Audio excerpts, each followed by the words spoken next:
Hello everyone, আমি শ্রীদাত্রী চলে এলাম আরেকটা সুন্দর রান্নার রেসিপি নিয়ে। আমি আজকে ভাত ভাজি করব, তার জন্য এই দেখো পেঁয়াজ কুচি, লঙ্কা কুচি, দুটো ডিমও নিয়েছি, যেহেতু ভাত ভাজায় ডিম লাগে। আর কড়াইতে একটু সামান্য তেল দিয়েছি। তেলটা গরম হয়ে গেলে গোটা জিরে এই ফোড়ন দিয়ে দেবো। এই দেখো দিয়ে দিলাম। তারপর এই পেঁয়াজ কুচি, লঙ্কা কুচি দিয়ে দিলাম। তারপর পেঁয়াজটা মজার জন্য একটু সামান্য চিনি দেব। সুন্দর করে এরকম করে লাল লাল করে ভেজে নেব।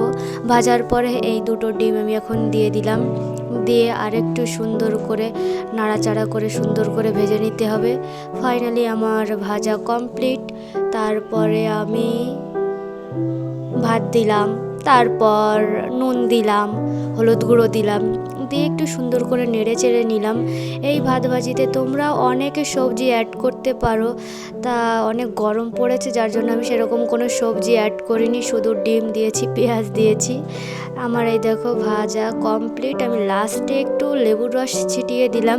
তোমরা চাইলে আরও অনেক মশলা অ্যাড করতে পারো।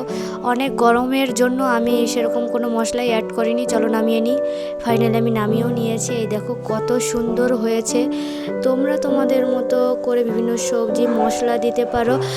যেহেতু এখন গরম পড়ছে ভীষণ, যার জন্য আমি সেরকম কোনো মশলা দিইনি, শুধু হালকা পাতলা করে বানিয়েছি। তোমরাও চাইলে ভেবে ট্রাই করতে পারো কিন্তু অবশ্যই।